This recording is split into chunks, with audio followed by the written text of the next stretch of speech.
Mind Bend. Non-ordinary and extraordinary states of consciousness for Mind Bend Creative. Thank you so much for taking the time to come join me today. Thanks for having us. Absolutely. Sam, you said that you have been on a few podcasts over time, nigh on 50, but you've been around for a minute. We have been around for a minute. Since 2014, we started our clinic, Ketamine Clinics Los Angeles. Yeah, and I think I remember the first video I ever watched on ketamine, IV ketamine, was with you at the office. And so that your face is forever associated with that for me. So it was cool to get to actually meet you and then begin to pick your brain a little bit and then hear you present at the conference in Miami more about all the aspects of this incredible and evolving landscape. So my aspiration is always to give my guests a chance to share about things that are important and vital and inspiring to them, in hopes that other people could potentially find answers to questions that they're looking for as well, because there are so many questions with this space, right? I would imagine that a lot of the work you do is answering questions, and then the treatment happens also, but it's a lot of questions, right? Yeah. So Absolutely.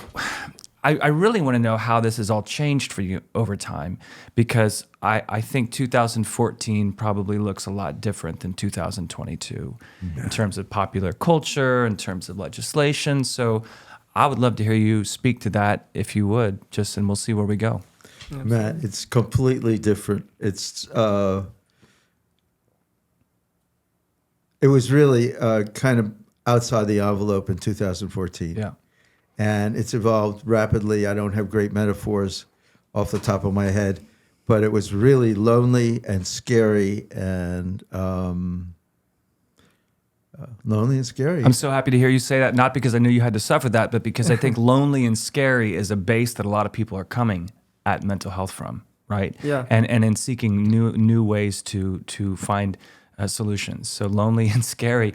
Yeah. I would imagine entrepreneurship entails a lot of like going alone. There's a lot of overlap there, and entrepreneurs are much more susceptible to depression than some other, certain professionally minded people. Yeah. But as far as lonely is a mirage. I mean, it's an illusion when it comes to depression, because there's 300 million people suffering worldwide. And that's just the official number. I personally believe it's much higher than that. And a lot of people don't seek help because of the stigma. It's a leading cause of disability in the United States and in the world. So while it can feel lonely, and that can be just as real as any feeling, people are not alone. And I think that's an important distinction. So your experience of loneliness and fear starting was, you had come from background as an anesthesiologist. Yes, I had a very thriving anesthesia practice, outpatient practice. That's partly how I learned to do ketamine so well. Yeah. And at that time, when did the inkling begin to run around in your mind that this could be something more? If that even was the process. In the zeros, and in like 11 and 12, because it became clear that ketamine was transformative for PTSD and for depression. And that was so counterintuitive. It was very hard to believe then, because ketamine is a great anesthetic. It's been around since 1970, blah, blah, blah. Everybody used it. Everybody loved it. But when they began in the 90s to notice that people receiving ketamine as an anesthetic were also having much better experiences with their PTSD, they were sleeping better. They weren't startling so much. How was this data coming through? Because usually when you go in for a surgery, at that time, it was anecdote, it was gossip, it was rumor, it was discussed. There was no papers. The first paper was Berman in 2000, and it was really not much of a study. It was an aggregation of people's observations. First big paper was in 2006, Carlos Zarate of the National Institute of Mental Health, and he took 28 depressives, people who were what they call treatment-resistant depression, TRD, people who had not benefited from anything, any other intervention for depression. And he gave them a single infusion of ketamine, 0.5 milligram per kilogram over 40 minutes. And 71% of those people had relief of their depression. Now, I had gone to graduate school in clinical psychology, and I loved psychology, even though I did anesthesia and I loved it. But I kept on my interest in psychology, and particularly in mood disorders. Yeah. When I heard that this anesthetic was relieving depression in 71% of resistant people, I was really turned on. But I didn't hear about that paper in 2006 when it was published. I heard about it in like probably 9, because I wasn't following the psychiatric literature closely. I was an anesthesiologist. I read the anesthesia literature. With an interest in psychology and a caring for the mind and the complexities of the mind and how it's different for every person. Yes. So 2006 was a moment for the scene, and then that information began to filter. How many people were a part of that initial study? Do you know? Was it The subjects, I think there were 28 subjects. okay? And that's where the 71% number of cessation of symptoms of treatment-resistant depression. Do we have? Is there an established criteria for what constitutes treatment-resistant depression? Is it 3 medications that have not worked? Depends, but most people say 2. Okay. So fair or adequate trial of 2 or more, conventional medications or treatment options. And this is any person in the United States, In right? the world. In the world. The treatment-resistant depression criteria applies to the entire planet. Yes. So And they say that there's the official number is that actually around 30% of patients are considered treatment resistant. yeah. Of depressors, yeah. Right. And I think it's higher than that.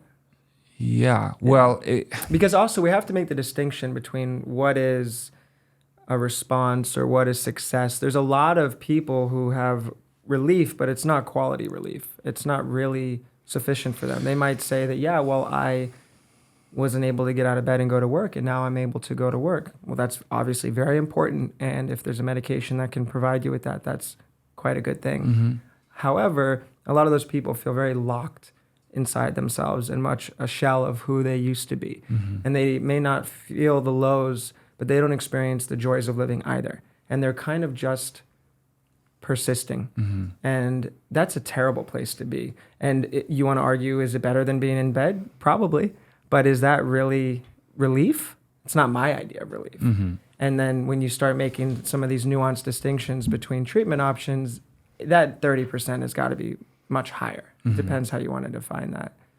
Yeah, we don't want to talk about relief of depression as return to functionality. That's very nice. We'd like to see return to the ability to experience pleasure. Yeah. that's an important distinction. And ketamine is excellent with that. IV infusions of ketamine are restorative in people's ability to experience pleasure, to actually feel connected to their own emotions, to be more connected to themselves, their personality, who they know themselves to be, and more connected to others, to have more sympathy, empathy, compassion for themselves and others, that kind of healing. It really is not an apples to apples comparison when you talk about success or a response rate from ketamine versus that of a lot of the conventional medications like SSRIs, SNRIs, atypical antipsychotics, and just the whole slew of antidepressant medications and pills primarily that people take today. Is the term anhedonia, is that the term where Exactly. there is no pleasure derived from? That's yeah. a You clinical talk term. about depression. You talk about feeling helpless, hopeless, worthless, and anhedonic. That trio plus anhedonia is depression. Got it. So you as a practitioner, as an anesthesiologist, it was satisfying to do that work, but to still have the interest in psychology and the human mind. And then it must have felt very satisfying to be able to fuse those in a more cohesive manner. It must have. Yeah. It's like, I love doing anesthesia. It was really very satisfying. Yeah. There is nothing like the experience of facilitating someone else getting their life back. Yeah. It's absolutely mind-blowing. I mean, I don't want to shout it too loud because, A, it sounds like I drank the Kool-Aid, and people say, well, why aren't you Right. paying me? But Right. it's a phenomenal experience to help people get back to being engaged with life. Yeah, I mean, he did a lot of good for a lot of people having surgery who needed his services to be able to have whatever procedure. But it's not really the same. And, something that he has shared before is when you do a good job as an anesthesiologist, the patient doesn't know you were there. Right. When it's for surgery. When you do a good job for a mental health patient, they hug you with tears, and their family call you and tell you what you did for them, and you see them become a better father, a mother, a husband, wife, member of the community, somebody who's really lit up to live. And even for me as a non-clinical person, just being a part of that in the ways that I can be is deeply gratifying, very motivating. Yeah. Can I tell you a surgery story? Please, Sure. yeah, Okay, all right. absolutely. This is. I was excited to share this with you. So, a couple years ago, I met somebody. I was working in a retail environment, and I met somebody who was an anesthesiologist. And when we got to visiting, I told her about an experience I had with an operation I underwent in New York City at Beth Israel. I had a cyst removed off the back of my neck, which was close to some important parts. Yeah. So sure. they took it off, but I went under for that. And while I was under, I had the experience of meeting what I described as an interdimensional entity or an angel standing in front of me for an indeterminate amount of time. They were bioluminescent, and there was looked like things moving through and lit up. And my feeling in that moment was that I was being downloaded with endless peace and love and affirmation, and I had knowledge and comfort. I was being held. It was secure. I mean, this is a real tangible takeaway, right? Yeah. And so tremendous experience. Nothing had ever come before that. And then as I was being wheeled, next thing you know, you're being wheeled out of the OR, and I was trying to tell the nurses that I just met an angel, and I couldn't get any of the words out of my mouth. And my ex-girlfriend had picked me up and was there, and they had me sitting up, and I was kind of coming out of the thing, and I I wanted to tell her so much. I wanted to tell everybody. It was one of the most profound physiological experiences I ever had. And I could imagine that as being the antidote to the anhedonic experiences of an addict, for example, like somebody who because unfortunately I've had the experience of having a friend back home who's an opioid addict and fentanyl and heroin and died twice and was brought back, and being a part of her journey. But part of her challenge was always that she could never get to a point where she could even find inspiration or even find the sense of hope. Like it just is physiologically drained out of you wherever it exists, right? In the gut or the brain or wherever that is. So if something could be introduced that isn't the sensation that you get from an opioid or a heroin experience, or which goes away after a while anyway, I thought, boy, how profound would that be to be able to drop an access point to something so heartening. That's what we do every day, but we just don't take out any tumors in the neck. That's a wonderful story. If it was an easy pinch, maybe you could just go for it. No, but we're not. We take people who don't know that they need that experience and don't have any lumps or bumps. Yeah. Well, they have lumps that you can't see. Well, Yeah, but they're suffering. Yeah. And I think that just glimpsing that experience, not intentionally, unintentionally for me, really resonated. So,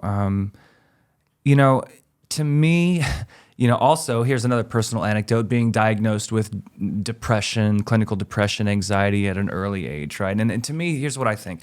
I'm not a doctor, but I think that what we call depression and anxiety is a very, very, very complex mix of innumerable circumstances that add up to create a backdrop for the experience of living.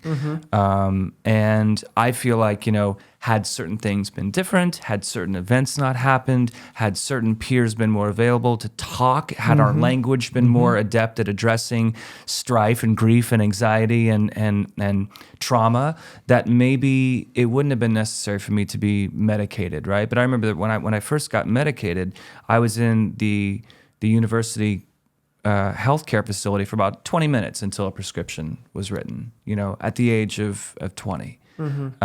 And then, of course, that begins, we won't get too deep into this, but that begins a certain type of experience and interaction with medications, right? But then you're the type of person, if this is something that's happened to you, I have depression. I have anxiety. Yeah. And then if nobody else in the family has gone through that, then that's your personal thing, and then you're thinking about it. So I've always been thinking about what it is that equals depression and anxiety. Well, I think if you take it a step further, and this may not have necessarily been the case for you, but for a lot of people, what is really dangerous is it isn't I have depression. It becomes I am depressed, or I am a depressive. And it starts to actually become part of their identity. And we see that really common. I'm a depressed person. I'm an anxious person. This is who I am. Yeah. As opposed to it being a symptom of the circumstances that you're talking about, whether it be a traumatic childhood or a particular trauma in life or challenges for whatever reason, that there's often an explanation for it. But we start to throw drugs and diagnosis at them. And for a lot of people, it can really convolute things. I mean, the DSM went from like 400 or 500 different conditions that you could be diagnosed with to, thousands. And so I think with that is an enhanced understanding of nuance and our ability to potentially diagnose and identify conditions. But then you also have to wonder, well, what else is going on there? And are we really having so many more mental health conditions? Are we coming up with more names? And, it gets a little bit tricky, in my opinion. What's the process like when somebody... Did you have a thought to add to that immediately? I did. Go for it. Just real quick. Yeah. Your own story so instantializes everything we're talking about. You had early trauma. It wasn't addressed. You couldn't process it by yourself. By the time you were 20, you needed some kind of assistance. What they gave you was a pill and very little else. It restored your functionality, but it didn't restore the connections that had been broken. You had an anesthetic, and very serendipitously, you had a transformative experience. And that kind of wholeness was restored. I don't know how long it has persisted, I hope, till today. The memory is certainly very, very present. It takes a lot of maintenance. There's a lot of stuff that erodes that in our lives. But you articulated it very well. Thanks. I've thought about it a lot. Yeah. Tell me about the process of coming into the clinic. I'm sure it's different for everyone. I'm sure people get referrals. I'm sure you get people who are calling completely out of the blue. You're Los Angeles based. That's the one and only clinic. So, but you've probably had people over the years that have come in from elsewhere. What's the process like, especially for somebody who's watching this or listening to this now, who has thought about looking into it? Yeah, well, we've been doing this for a long time. And people do come from other places, from Australia, from South Africa, from Spain, from Copenhagen, and also from Anaheim and from Brentwood. We've been really at this. Sam and I founded the clinic together in 2014, and I've been the medical guy, and he has been the operations guy, and he's amazing. And he has designed this. So you say it's different for everyone. What brings them here is different, but his process for bringing them on board has gotten very polished. You want to tell Can you us? speak to that, Sam? Yeah, we strive to make it as smooth and efficient as we can, recognizing that by the time people come to us, they've been through quite a bit in most cases. So they've tried a lot of things that haven't worked. They've been disappointed. They're struggling. Some of them, it's really a chore to even pick up the phone or to make a phone call. So we really want to make it as supportive, the intake process, as we can. And then, there are also places who are charging for brain scans or workups or full assessments and kind of add-ons in order to be brought in. And we just didn't feel that there was a lot of added value to any of that in people's treatment outcomes. It can be a nice way to get some data that's interesting. It can be a nice way to generate some revenue, but it doesn't actually really help people to feel better sooner. So we've nixed all that. And we just We do an interview over the phone. We explain what it is, how it works. We get a medical release. Our medical team speaks with their treating provider just to verify their treatment history, usually a psychiatrist or sometimes a psychologist.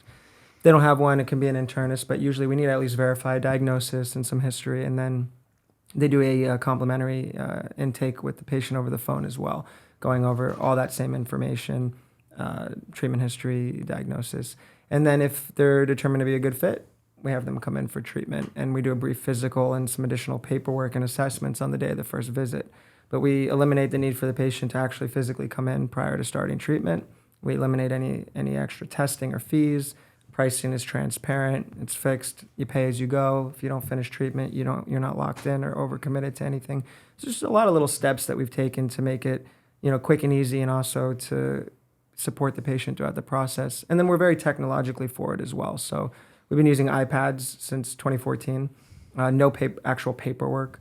We use HIPAA-compliant encrypted text messaging for monitoring their mood with PHQ-9, GAD-7, daily mood questions, BEC2, MADRS.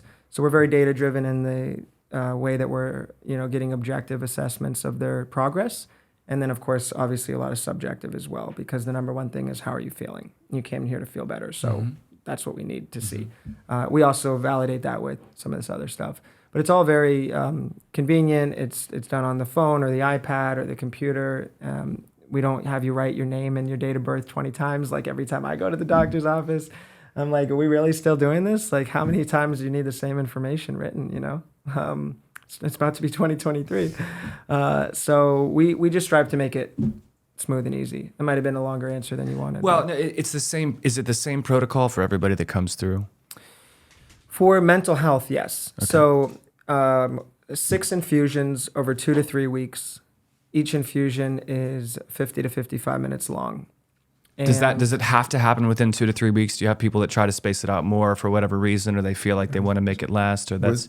The answer to your question is the same protocol for intake. The needs of the patient may dictate the scheduling of the treatment. We have a lot of people who are...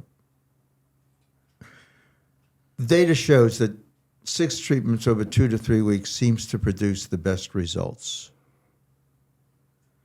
2 a week for 3 weeks, or 3 a week for 2 weeks. Yeah. But we're very flexible. That's optimum. Not everything can be optimized. And that was determined through you reviewing your data over time. And reading everyone else's. Yeah. Well, we started doing a series of 6 over 2 weeks right around the time that there was also new research being conducted with that protocol. So initially it was all a single infusion in the research. And the naysayers said, well, this doesn't work. And then they said, okay, it works, but it doesn't last, because they did a single infusion and the results were shorter lived. So then they started doing multiple. And we kind of came up with, based on that, and Dr. Mandel being really reading every paper that came out, the 6 over 2 weeks. And we found that not only did it work for more people and a better result, but also longer lasting, and ran with that. We've also had people from out of the country, though, who'll do 5 in 5 days or 6 in 8 days, and that works extremely well for them. So the reality is the science is still out on what that kind of perfect protocol is, if there is such a thing. But we know that generally between 1 and 3 weeks is pretty optimum, and that you are building momentum with the treatment. It is a cumulative process, and so each infusion is kind of piggybacking off of the one prior. So if you wait a month between your infusions, you're really not doing a series of infusions. You've then done just another standalone. So, yeah. Okay, go ahead. There's the immediate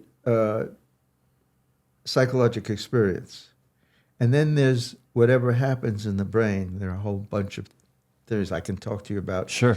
That actually generates new growth. Yeah. In brain tissue. Yeah.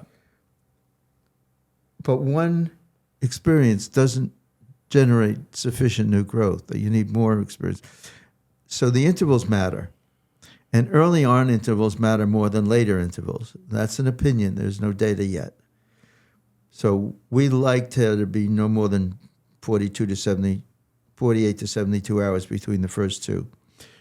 Between 2 and 3, again, we'd like 48 to 72. 3 and 4 can be, etc. Also, we found that the original research protocols weren't getting many people where we thought they needed to be. So we did two things. We increased the time interval because all of the research was based on a 40-minute infusion. So we started doing 50-minute infusion. Same amount over a longer period of time. Yes. And then we started doing a larger amount. And then we went to pumps, computer-controlled precision infusion pumps. So we could give, rather than deciding on a dose in advance and giving a certain increment of it per minute, we gave our doses on a dose per minute basis. So when we could change our dosage during the infusions. That made a huge difference in getting people to the sweet spot and keeping them there. How do you know to change the dose? What's the cue there? Talk to the patient. And then... During the process? Yes. Okay. These people are awake. Okay. Yeah, they're conscious and awake the whole time. So, I mean, this is where a little bit of the art meets the science. And I'd say, earlier talking about Dr. Mandel's background and being an anesthesiologist who's used ketamine practically since it was synthesized, and then also having his knowledge of mental health, it was a perfect marriage and pretty unique background in this field, even today. The number of people who have both skill sets is pretty unusual. And so being able to assess the patient's level of dissociation is a little bit of it's judgment that isn't such a easily learned thing. And it comes largely with a lot of experience. And doing this full time from the beginning, day in and day out, really set us apart. Because a lot of the people even today doing this work might do a couple infusions on a Friday when it's a little slow, or maybe they have, 2 days a week in one office where they'll say, I see patients Tuesdays and Fridays, I'll do 3, 4, 5 infusions, and then I'm busy with a lot of other kinds of things I'm doing.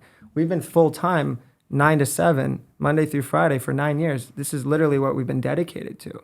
So, and it's not because we're so in love with ketamine. We're in love with producing transformation for people. Mm-hmm. We're in love with what works. What's the fastest, safest, most effective route to relief? And so far, it's been this.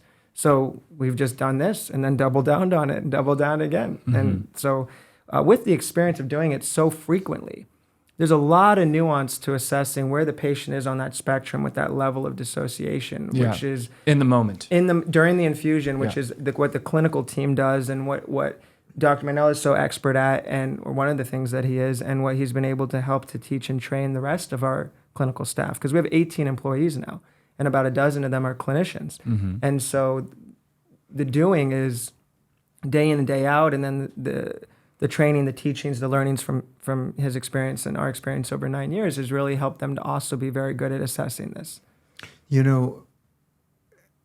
Almost as old as medicine is, if you really want to learn what to do, listen to the patient. And if you go in and listen to your patient will tell you where they are. In addition to that, there's a certain degree of alteration in your thinking that will produce a very coarse, rapid, jerky eye movements. Mm-hmm. They call it nystagmus in medicine. It's an old word that means just what I said. Nystagmus. Yeah.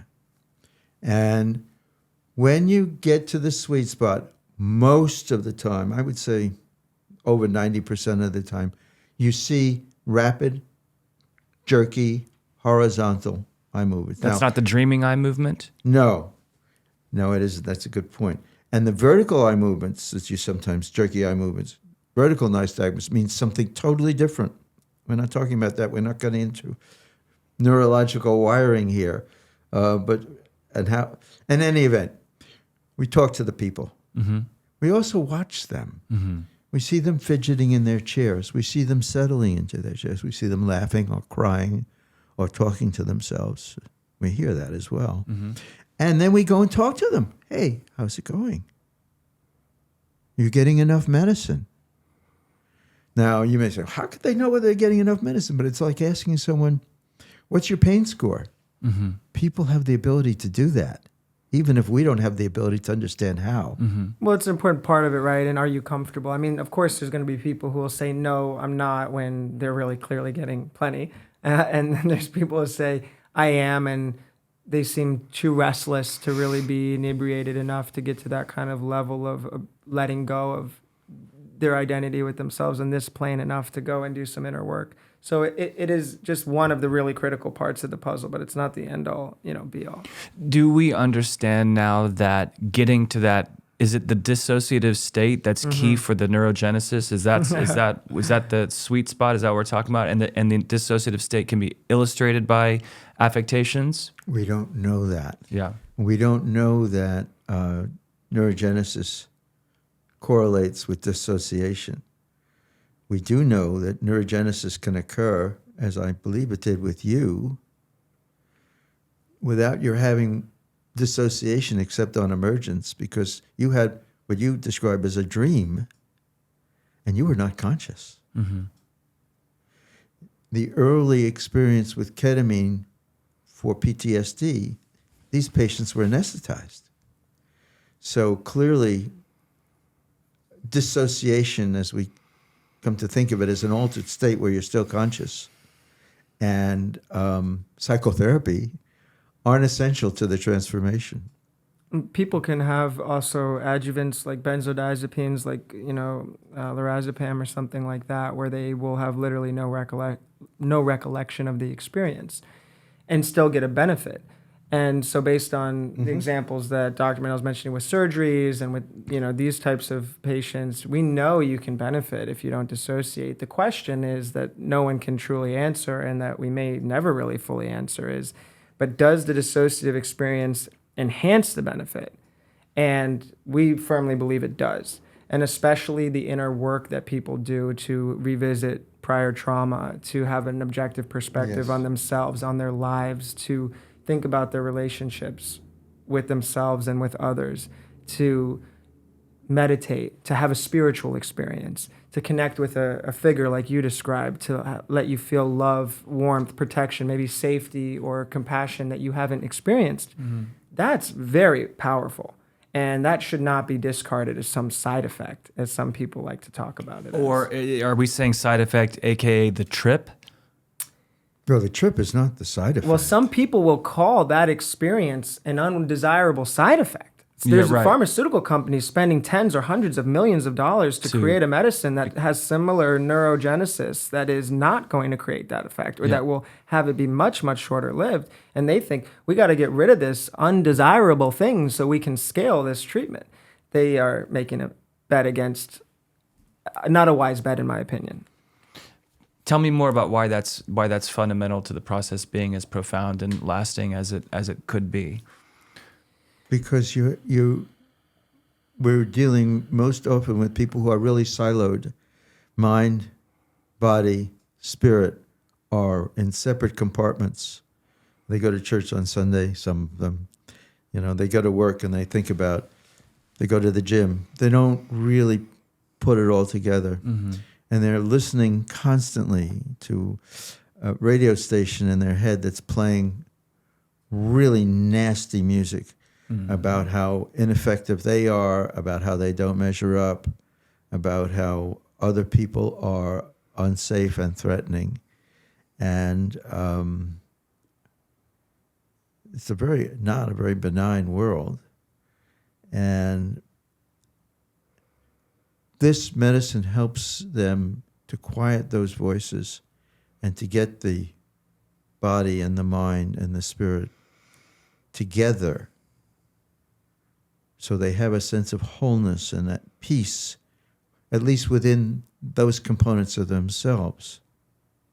It's part of a person's humanity or intellect, or I don't know what's at work when we suppress memories or when we repress trauma or when we try to dissociate from previous experiences that are fundamentally destructive or unhealthy, right? So the idea of revisiting trauma or seeing trauma, that can be very scary for people. So how are patients realizing that experience? I'm glad you bring that up, because sometimes we talk about that and people go, wow, okay, I'm never doing that, And it's an intimidating prospect. Who would want to sign up for that, right? I mean, come on. Like, this is stuff we all have worked to bury, avoid, self-medicate over, whatever. The reality is, this is the beauty of ketamine, is it provides an opportunity to revisit this with a less emotional response to it. Safely. More safely, to be less affected by it, to have a different perspective on it. It isn't to go through the same suffering in the same way as it occurred in the moment, or to go through the suffering that occurs for you when you might replay it in your mind. It's a totally different you who's approaching it. And the events in the past can never be changed, but our perception of them can be changed. Today, tomorrow, and again at any time, and we can make it mean whatever we want it to mean. Perception is reality. We have 70,000 thoughts every single day. Most of them are the same exact thoughts. For many of us, even those who are not clinically depressed, they're very negative thoughts and they're ruminations, self included. The more that we can become aware of what these thoughts are and start to think about what we're thinking about and become present and aware of this and shift it, there's a lot of power in that beyond just the modulation of neurotransmitters. How in the world does the ketamine know how to facilitate The ketamine help on that doesn't front? know. The ketamine, you know, but it's too frightening to approach these things. The ketamine, if you will, anesthetizes the affect, the triggering, so that you can approach the events more closely. And you know there's what happened, and you know there's your narrative around what happened. What happened is immutable. It happened. It's in stone. Your narrative is very plastic. The subconscious... But you can't you can't reconfigure it if you can't let yourself get close to it.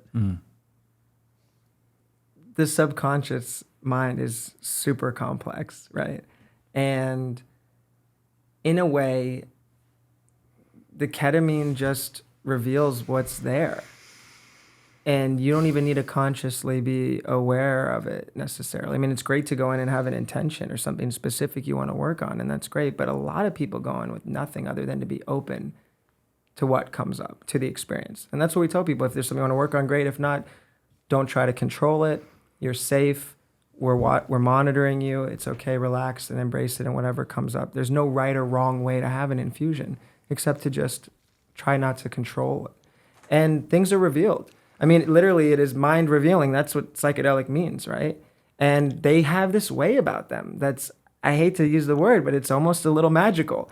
It isn't necessarily totally easy to explain why or how it's happening, but it does. And, you know, there's similar experiences that people have with other psychedelics as well. Yeah, well, it's sounding like we're having a little faith in what we're capable of in ways that we really can't conceive just yet. There's you have obviously found over time with so many patients coming through and making progress and finding peace and finding wellness that we're facilitating a greater wisdom to work, right? That for whatever reason isn't always present in our waking or conscious existence. Or we're really unwilling to admit that it's possible, whether you use the word faith, or they use the word trust, or they use the word inner resources. The ketamine facilitates your moving forward really into the unknown. It gives you the cojones to step into the unknown. Speaking of inner resources, what are the resources at the clinic if somebody like me wanted to get into this more abstract exploration of what's going on? Like, how do I talk it out? How's that part of my treatment? Like, who do I speak with? Is everybody there accustomed to hearing revelations and working through putting things in context in a way that people can find helpful? Well, just as ketamine is transformative initially, and then there is all of the reworking of your previous experiences that are now manifest. Everyone at the clinic, all the clinical people at the clinic are very good at dealing with the newness of revelation. The actual working through of this is a process that takes time, and it's best done with someone you have a relationship with and have built up some trust with. Like a therapist? Like a therapist. Uh-huh. Yeah. And most of our patients already are working with someone when they come to us. So we respect those relationships, and it takes a long time to build that trust with someone. So it's important that they be able to take that material back to that person. We will support them, facilitate. If they don't have, we highly advocate for talk therapy. We can refer out. We have a great network for that. We don't provide it in-house currently. As Dr. Mandel said, our entire clinical team is super compassionate, and they understand how to help work with people on what their experience was like. And there's a huge spectrum of experiences that people have. And then that's really, as we said, it's really where the work begins. One other thing, we bring people to a level of alteration where they really experience some extra language. They can't dialogue with that person in a really constructive way at that time. They will be able to very shortly thereafter, and lots of patients coordinate their therapy visits with their infusions for just that reason. Mm-hmm. Might it happen like immediately afterward? 90 minutes afterward, yeah. Uh-huh. Yeah. Because Or immediately even after, the next- they're too altered. Or even the next day. Yeah. Because, there's different kind of approaches with CAP, ketamine-assisted psychotherapy, or CAP, which is ketamine-enhanced psychotherapy, and different schools of thought. And, ultimately it depends upon the needs of the patient and the work that you're doing with them and what you're trying to achieve. And so it's not a one-size-fits-all. I mean, earlier you were asking us about our clinical approach. And yes, there's kind of a basic starting point for everyone with about 0.6 milligrams per kilogram over 50 to 55 minutes, doing a series of 6 over 2 to 3 weeks. But beyond that basic starting point, there's a lot of personalizing or individualizing the treatment for each patient as far as the actual rate they get and the total dose they get. So their weight and some other factors are a starting point, but they're not the end-all be-all. Mm-hmm. And in the research, it's about 70% effective. And in institutions and research centers, they have to do a one-size-fits-all. You got to use a consistent variable for dosing to actually have the study. But in our case, we're not doing studies, we're healing people. So we can have a huge range that we can work within in order to personalize it.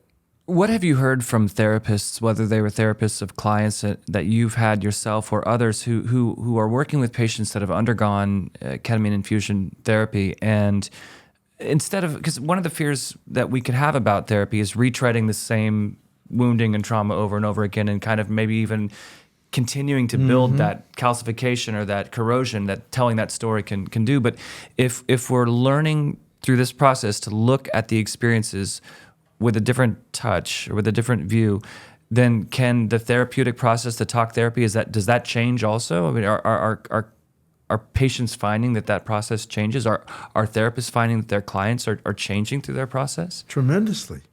Yeah. The trauma patients, the guy who came back and he lost a bunch of buddies in battle, and he had sure that he had participated in their unfortunate ending. And this medicine enables him to talk with his therapist about another way of looking at it that's equally valid, that he knew about, but was rejecting of. And the therapist couldn't get through. And after this medicine, they can see eye to eye on an alternative narrative. For patients, this is very common. We see patients who've been around the same block with the therapist for 10, 15, sometimes more years. We even see patients who've stopped doing therapy because it was just they found it so repetitive. They have a series of infusions, and therapy's brand new again. It makes the elephant in the room visible and describable. We've had a lot of people say literally that was like 20 years of therapy in 1 hour. And therapists love it because it really lowers people's blocks, their walls, their guard. And we have therapists say, I love ketamine or doing work with ketamine because I can actually get past, you might spend an hour just trying to get to the point where you can do the work with someone, to get them to be relaxed enough or not defensive or whatever, willing to open up. And then it's like, well, I guess I'll see you next week or maybe in 2 weeks or, whatever schedule you're on. That can be that kind of calcification you're talking about. Yeah. With ketamine, whether it's they had an infusion yesterday or whether it's ketamine like they're taking a troche or a lozenge and it's a lower dose than what we're giving and it's not as inebriating or whatever various ways that people are using it, it's like getting right in and getting right to work. And there's a definite kind of vulnerability that people experience usually within a couple of days of an infusion. So later that same day, the next day, a couple days after. And even as that starts to fade, there's still a longer lasting benefit to doing good work and making lifestyle optimization. But I think people are especially primed. There's a rawness there where they're willing and able to really get into the work. And that's a very precious time. Are we experiencing in America a renaissance of healing modalities and curiosity about healing modalities, or are we experiencing an excessive growth in conditions that are detrimental to happiness? The reality of the onset of depressive symptoms or anxiety disorders or mood disorders. Are they working together? What is it? Is it coming back, or is it getting worse? You know what I mean? Are we getting more creative and optimistic, or are things getting harder and more bleak? To simplify it, you know? Yes, definitely. I was just going to say that. Absolutely. I was going to say yes. Absolutely right. Well, just alluding to how things have changed since you came up, Sure. and then what has entered the public consciousness with regards to psychedelic medicine in particular as an added asset for evasive action. Well,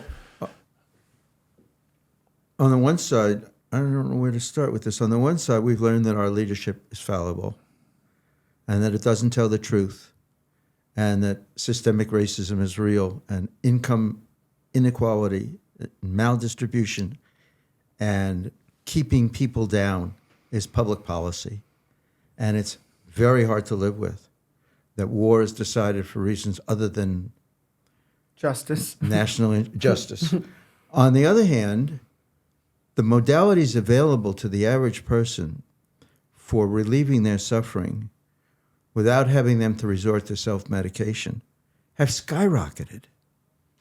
And because of the internet, communities don't have to be geographic. So if you're suffering, whatever it is you're suffering from, you have at least the comfort of fellow sufferers.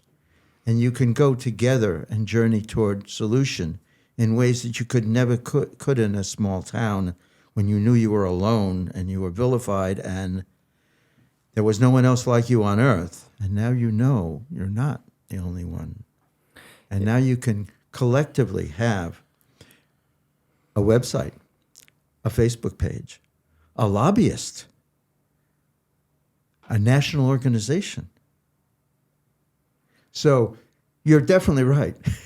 Yeah, I think the reality is that people are more depressed. They just are. Why is a whole other question, and is it the public policy? Is it social media in the age of the internet and of people being more connected than ever before and yet feeling totally, utterly alone and disconnected? And that, yes, you're connected, but in ways that are less meaningful. Is it just, there's so many reasons that could be contributing to why. And it's definitely not any given one thing, right? Sure. But anxiety and depression are at their ultimate high. Suicide as well. The suicide rate has just continued to climb over the last 20 years. All of these things are getting worse. And yes, we're also getting more new options and treatments, which are being demanded because the need is so great. And our current system is just not working.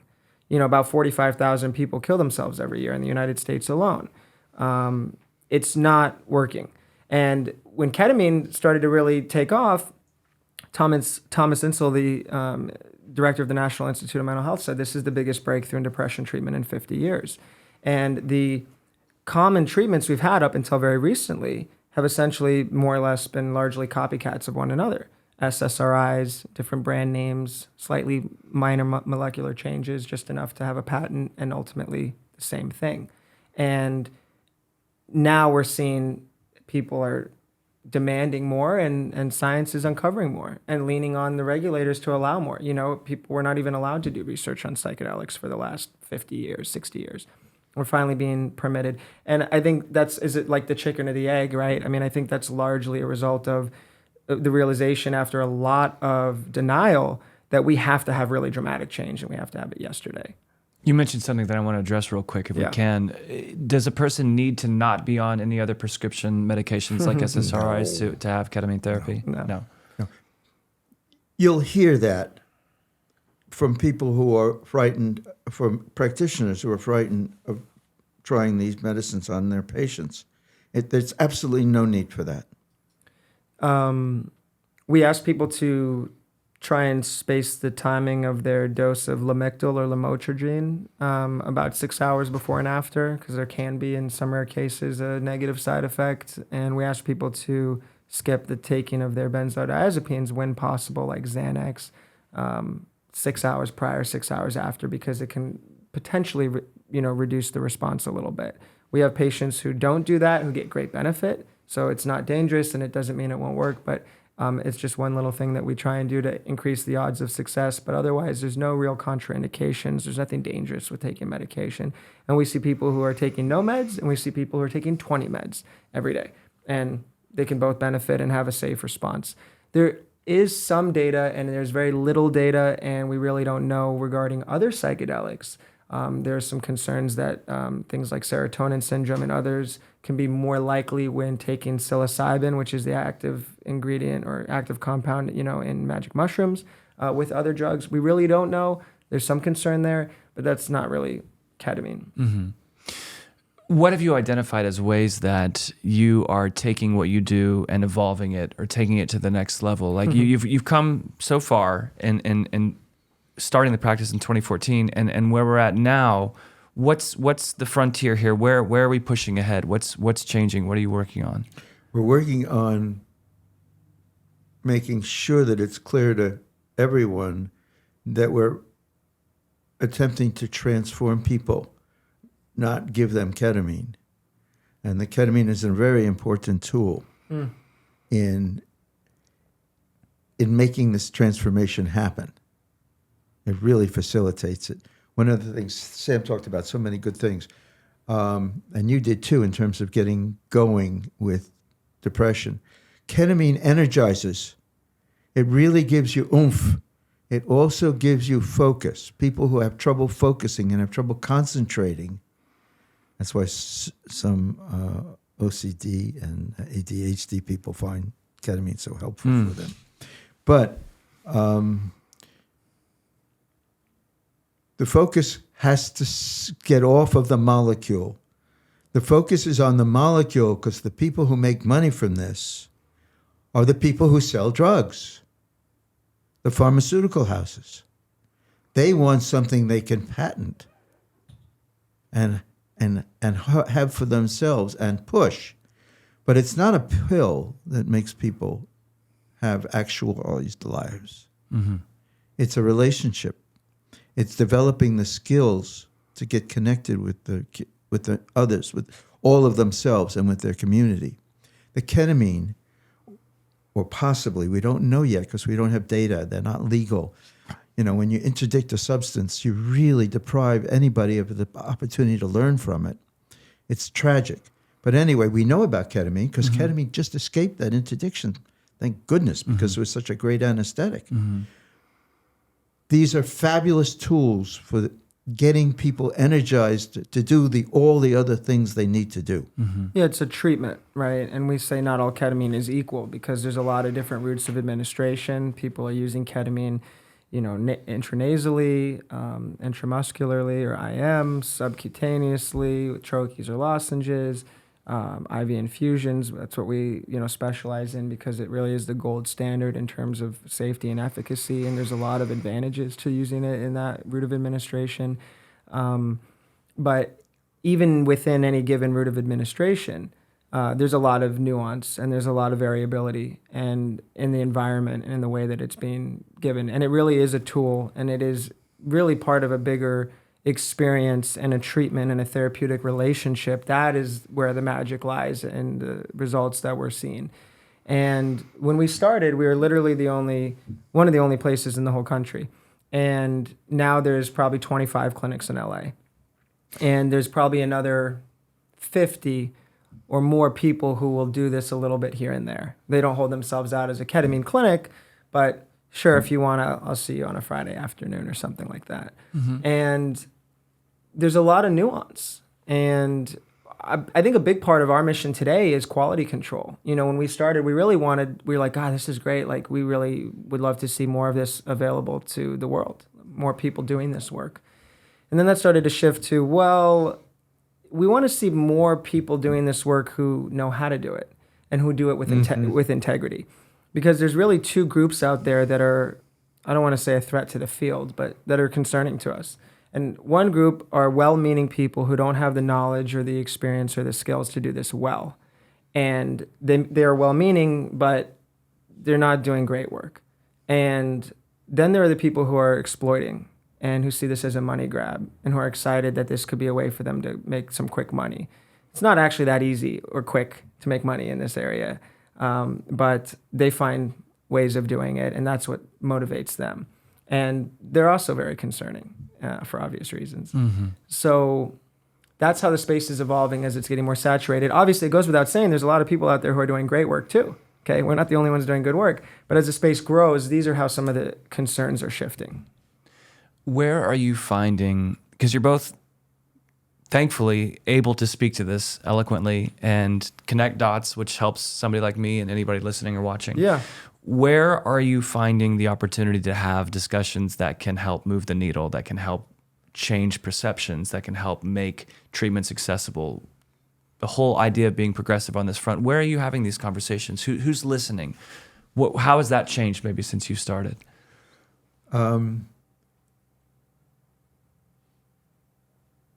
Depression was really stigmatized, and depressive people most of them realized that they were part of a group and that they deserved care. Now they realize they're a group and they are insisting on care. Employers are realizing it's the greatest cause of disability and the greatest cause of poor employee retention that they have. And employment and the cost of employment are their biggest cost for most employers, whatever they do. So we get ears anywhere we can find ears. This is a great example. You have great reach. We have a website that reaches a lot of people. We speak. We go to things like Wonderland. That's where we were bound when we ran into one another, because it brings together people and it creates buzz and it creates press. Now, the problem with that is all the people Sam was talking about glom on. And so people want to step over routes of administration, and they want to step over responsibility. They want to step over the difference between using this for medicine and using it for performance enhancement and using it because you want to have a good time. And they're three very different uses.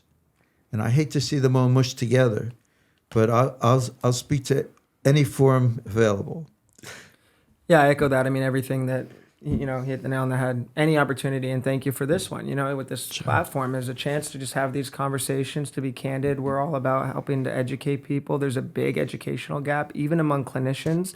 It always really blows me away, even other clinical professionals working in mental health, how little they know about this, even today, which is the number of people who are involved in the space and who at least understand it has grown exponentially since we started. And there are still so many people who don't know, or they have misinformation. And so we really strive to just continue to put out the best information that we possibly can through any channel, blogging, podcasts, interviews, media, TV, you name it, social media. And we're always looking to have, more reach in that area. Yeah. Fortunately, it's fascinating and it's helpful. Yeah, absolutely. And there's a great need and a continued growing need. Yeah. Dr. Mandel, Sam, thank you so much for coming Thanks and taking time to boil it down, to get into the nitty-gritty. There's a lot more we could cover. Yes. We'll just have to come back for another hour. We love that. Cool. This was great. All right. Thanks, guys. Thank you. Thanks for having us.